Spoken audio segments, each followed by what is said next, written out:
there are so many tried and true ways to buy gifts this holiday season in-store, online, and through apps.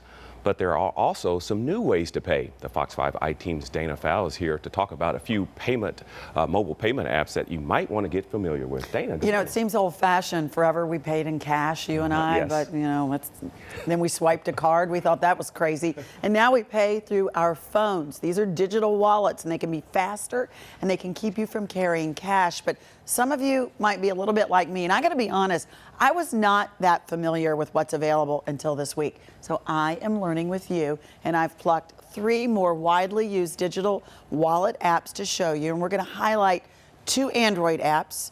It's Android Pay and Samsung Pay, and an Apple app. You guessed it, it's called Apple Pay.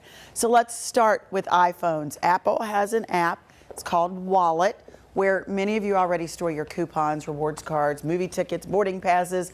But if you have an iPhone 6 or 7, you can actually put Apple Pay in that wallet too. You know, it's like adding a credit card to your wallet. And of course, it only works on the iPhone. Now, Android Pay, it has the advantage of being able to work with any Android phone. Newer models, of course. It holds rewards and gift cards as well as the debit and credit cards.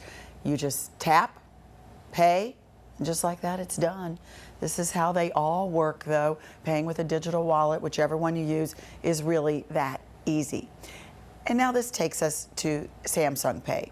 Now, this is for Android phones, too, but only for Samsung models. It's an all-in-one app. You see it right there. You just open the screen, and you can see where you can just pick out what you want to use, credit cards, loyalty, gift cards.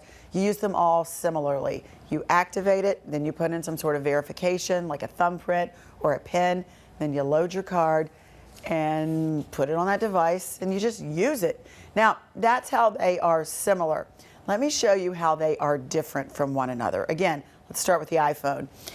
It only works with Apple products. No surprise there. It works with something called near field communication, which means the phone app only works with NFC terminals. But, you know, most big box stores have them right now. The app opens automatically when it's placed at the terminal.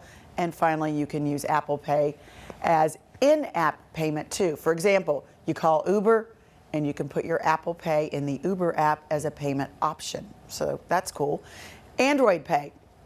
It can also be only used at NFC terminals, but there are so many out there. Also, you can use it as payment within other apps, and it starts automatically as well. But its big plus is that it can be used on all of the Android phones. And finally, there's Samsung Pay.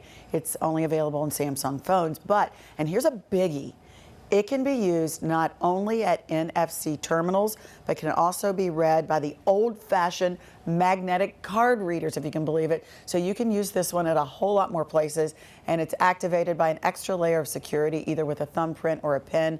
But unlike the other two, there's no adding as a payment option within the other apps. And, you know, I just got a phone this week that'll support a mobile payment app. So I'm going to keep you posted on how well or not it goes for me. So let's stay in touch on this on my Facebook page, Dana Fowle Fox 5. So if you're good at it, talk to us about what you do, and I'll tell you if I'm having any problems with it. We're in that day and age where there are many more options Yeah. now. I feel like I've seen people use their Apple Watches to pay as well. You know, our news director does it. I sat and grilled him on how it works. Okay. And you probably have Apple, if you have Apple Pay, you can, you know, use your Apple Watch. You just put your wrist up by the terminal and it pays. And, you know, if this isn't something for somebody all the time, I will tell you what it could be good for. Black Friday shopping. There's a need for speed when you get to those terminals, and this can really help you get things moving faster so you can get to your next destination. Yeah, you know, I've seen that information. I have Apple Pay, so thanks for kind of clearing that up for me, because I was kind of afraid to use it. So. Yes, I've been afraid. I didn't know exactly what it was, all of these options, and really our team sat down and we all just poured through info. We're like, okay, this one does this, this does this, this does this.